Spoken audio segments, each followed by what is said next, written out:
Minha família adotiva está com raiva de mim por procurar minha família biológica mesmo sendo contra a vontade deles. Fui adotada ainda bebê. Cresci sabendo disso, nunca foi segredo. Meus pais adotivos sempre disseram que me escolheram, que eu fui desejada. E eu nunca duvidei do amor deles. Mas amor não apaga perguntas. Eu sempre tive curiosidade sobre minha origem. Não para substituir ninguém. Não para trocar de família. Apenas para entender de onde eu vim. Traços físicos que ninguém compartilhava comigo. Doenças que poderiam ser hereditárias. Histórias que existiam antes da minha primeira memória. Quando mencionei, anos atrás, que talvez um dia eu quisesse buscar informações, minha mãe adotiva chorou. Disse que tinha medo de me perder. Meu pai ficou em silêncio, mas o olhar dele dizia a mesma coisa. Então eu calei. Até este ano. Depois de uma questão médica que exigia histórico familiar detalhado, e eu simplesmente não tinha respostas, algo mudou dentro de mim. Eu percebi que não era mais só curiosidade emocional. Era também sobre minha própria saúde e minha identidade. Procurei os registros legais. Fiz exames de DNA. Entrei em contato com uma associação que auxilia reencontros. Eu não contei para eles no início. Eu sabia que haveria resistência.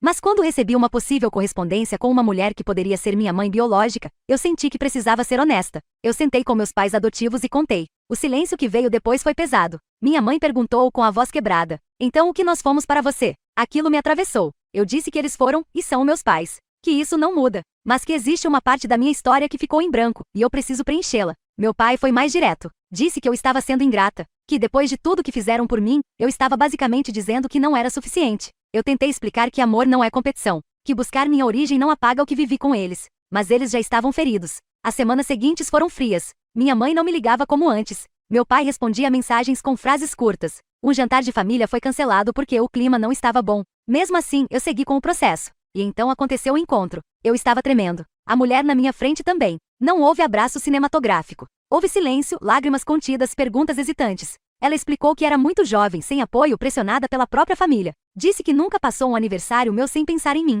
Eu voltei para casa emocionalmente exausta, mas estranhamente inteira. Quando contei aos meus pais adotivos que eu tinha ido ao encontro, minha mãe chorou novamente, mas dessa vez de raiva. Disse que eu deveria ter respeitado o pedido deles. Que eu escolhi machucá-los. A tensão explodiu quando ela disse: se você queria outra família, poderia ter ido de vez. Foi cruel. E ela percebeu imediatamente. Meu pai ficou em silêncio, mas os olhos dele estavam cheios de algo que não era só raiva. Era medo. Alguns dias depois, ele me ligou sozinho. Disse que talvez tenham reagido assim porque sentiram que estavam perdendo o controle da narrativa. Que sempre tiveram medo de que se eu encontrasse minhas origens, perceberia que eles não eram suficientes. Eu respondi algo que eu mesma demorei anos para entender. Eles não são substituíveis. Mas também não são a única parte de mim. Ainda há tensão. Ainda há mágoa. Minha mãe demora mais para responder mensagens. O assunto é evitado nos jantares. Mas eu não me arrependo. Eu não procurei outra família. Eu procurei minha história. E pela primeira vez, sinto que não preciso escolher entre as duas.